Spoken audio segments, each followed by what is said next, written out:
बिस्मिल्लाहिर्रहमानिर्रहीम। अस्सलाम वालेकुम एवरीवन। उम्मीद है कि आप सब खैरियत से होंगे। आज की वीडियो का टॉपिक है 7 major differences between monophthong, diphthong and triphthong. आज की इस वीडियो के अंदर हमने वॉवल्स को स्टडी करना है और वॉवल की 3 टाइप्स होती हैं। पहली टाइप को मोनोथोंग कहते हैं, दूसरी टाइप को डिप्थोंग कहते हैं और तीसरी टाइप को ट्रिप्थोंग कहते हैं। तो आज की इस वीडियो के अंदर 7 ऐसे मेजर डिफरेंसेस मैंने आपको बताने हैं कि अगर एग्ज़ाम में 10 मार्क्स का क्वेश्चन आ जाता है तो आप ये 7 मेजर डिफरेंसेस विद एग्जांपल देके इजीली उस क्वेश्चन को सॉल्व कर सकते हैं। तो स्टार्ट करते हैं पहले डिफरेंस से। जो पहला डिफरेंस है इनके अंदर वो है नंबर ऑफ साउंड्स, यानी कि मोनोथोंग्स जो हैं उनके अंदर सिंगल वॉवल साउंड होती है, जैसे कि कैट के अंदर अ की साउंड होती है। इसके बाद डिप्थोंग्स हैं। डिप्थोंग्स 2 वॉवल साउंड्स होते हैं और ये 2 वॉवल साथ इस्तेमाल होते हैं और एक दूसरे में ब्लेंड होते हैं, जैसे बाय के अंदर आए। अब बाय के अंदर बाय, अब ए और आई की जो साउंड मिक्स हो रही है बाय के अंदर, वो डिप्थोंग है। इसी तरह ट्रिप्थोंग जो होते हैं वो ऐसे वॉवल्स होते हैं जो कि 3 एक साथ इस्तेमाल किए गए हों या करीब इस्तेमाल किए गए हों, या फिर 2 वॉवल्स इस्तेमाल किए गए हों, साथ तीसरा जो है वो ग्लिडिंग हो। ग्लिडिंग जैसे कि आर के अंदर ओ और यू की जो साउंड है वो 2 वॉवल्स हैं, लेकिन आर जो है वो ग्लिडिंग है, इसलिए आर जब हम बोलते हैं तो वो ट्रिप्थोंग कहलाता है।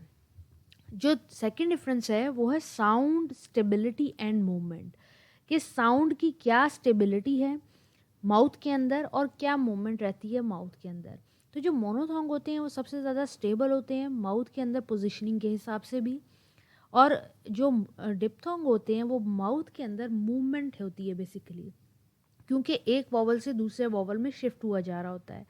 जैसे कि मोनोथोंग के अंदर सिट, अब सिट के अंदर जो साउंड आई है ये एक स्टेबल साउंड है, लेकिन काओ के अंदर आओ की जो साउंड है इसके अंदर ओ साउंड से डब्ल्यू की तरफ मूव किया जा रहा है।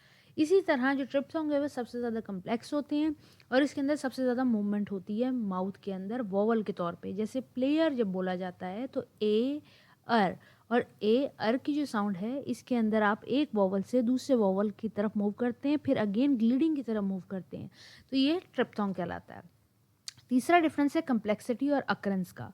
मोनोथोंग सबसे ज़्यादा सिंपल होते हैं और कॉमनली अकर होते हैं तमाम लफ्ज़ों के अंदर। हमने पिछली वीडियो के अंदर जब वॉवल को स्टडी किया था तो हमें पता लगा था कि कोई भी कॉन्सोनेंट जो होता है उसके सेंटर में या उसके साइड पे एक न्यूक्लियस होता है, और वो न्यूक्लियस हमेशा हमेशा वॉवल होता है और उसी से मिलके हमारे पास एक सेलेबल या एक वर्ड बनता है। इर्द गिर्द 5-10 कॉन्सोनेंट हो सकते हैं, वर्ड पर डिपेंड करता है, या एक सिंगल सिंगल कॉन्सोनेंट भी हो सकता है, लेकिन जो वॉवल होता है बेसिकली वो एक वर्ड बनाने की बैकबोन होता है, वो मस्ट है। जैसे कि वर्ड ऑफ बेड, अब बेड के अंदर जो ई की साउंड यहाँ पे मौजूद है बेसिकली वो सिंपल भी है और कॉमन भी है, और कोई भी वर्ड बनाने के लिए वॉवल लाजमी होता है। लेकिन जो डिप्थोंग्स होते हैं वो हमेशा हमेशा कम्प्लेक्स होंगे और वो कुछ लैंग्वेजेस में कॉमन होते हैं, मोस्टली कॉमन नहीं होते, जैसे कि साउंड ऑफ क्वाइन। अब ऑइन, ऑय, अब ये जो जो साउंड है ये कम्प्लेक्स साउंड है। क्यों? क्योंकि इसके अंदर 2 वॉवल साथ इस्तेमाल किए गए हैं, तो ज़ाहिर बात है हमें देख के भी पता लग रहा है कि 2 वॉवल साउंड इस्तेमाल की गई हैं, इसलिए ये कम्प्लेक्स भी है और ये कुछ लैंग्वेजेस में होगा, हर में नहीं होगा। लेकिन ट्रिप्थोंग सबसे ज़्यादा कम्प्लेक्स होते हैं और सबसे कम पाए जाते हैं, जैसे कि लफ्ज़ फायर। अब फायर हर एक्सेंट के अंदर मुख्तलिफ तरीके से बोला जाता है, कुछ के अंदर जब आई को ई के साथ मिला के R as a gliding vowel इस्तेमाल किया जाता है तो ट्रिप्थोंग कहलाता है, जैसे कि फायर के अंदर। इसके बाद सेलेबल, कंपोजिशन और ड्यूरेशन, कि जो सेलेबल है उसकी कितनी यानी कि एक वर्ड के अंदर या एक सेलेबल के अंदर जो वोवल साउंड है वो कितनी होंगी और किस तरीके से वर्ड बन जाएगा। तो जो मोनोथोंग्स होते हैं वो सिंगल होते हैं, तो वो सेलेबल के अंदर सिंगल फाउंड होंगे, जैसे कि फ़न के लफ्ज़ के अंदर साउंड ऑफ जो बोली जा रही है वो सिंगल है। इसी तरह जो हमारे पास डिप्थोंग है वो 2 पार्ट साउंड के अंदर मोस्टली इस्तेमाल होते हैं, एक सेलेबल में भी हो सकते हैं, जैसे कि डे। डे एक सिंगल सेलेबल है लेकिन इसके अंदर 2 पार्ट वॉवल मिल सकता है हमें।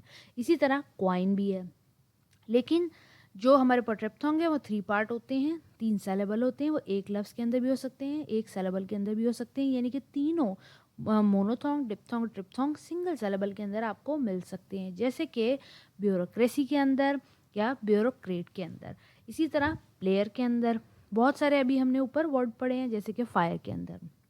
फोनेटिक रिप्रेजेंटेशन देखें तो जो मोनोथोंग है वो सिंगल फोनेटिक सिंबल से रिप्रेजेंट किए जाते हैं, जो डिप्थोंग है वो 2 फोनेटिक सिंबल्स के साथ रिप्रेजेंट किए जाते हैं, और जो ट्रिप्थोंग है बेसिकली वो 3 या 3 से ज़्यादा सिंबल से रिप्रेजेंट किए जाते हैं, जैसे कि कैट के अंदर, आइस के अंदर और आर के अंदर आप देख सकते हैं। इसके बाद एजुकेशनल कम्प्लेक्सिटी और अगर हम लर्निंग को पढ़ें तो monophthong are easier to learn, obviously क्योंकि सिंगल होते हैं। डिप्थोंग्स के ऊपर आपको कमांड हासिल करना पड़ता है, इसकी स्टडी करनी पड़ती है, प्रैक्टिकल यूज़ देखने पड़ते हैं। और ट्रिप्थोंग लर्न करना सबसे ज़्यादा चैलेंजिंग होता है, क्योंकि 3 वोवल बहुत सारे वर्ड्स में नहीं होते, बहुत कम लैंग्वेजेस में यूज़ होते हैं, तो आपको थोड़ा सा सोच समझ के इसको लर्न करना पड़ता है।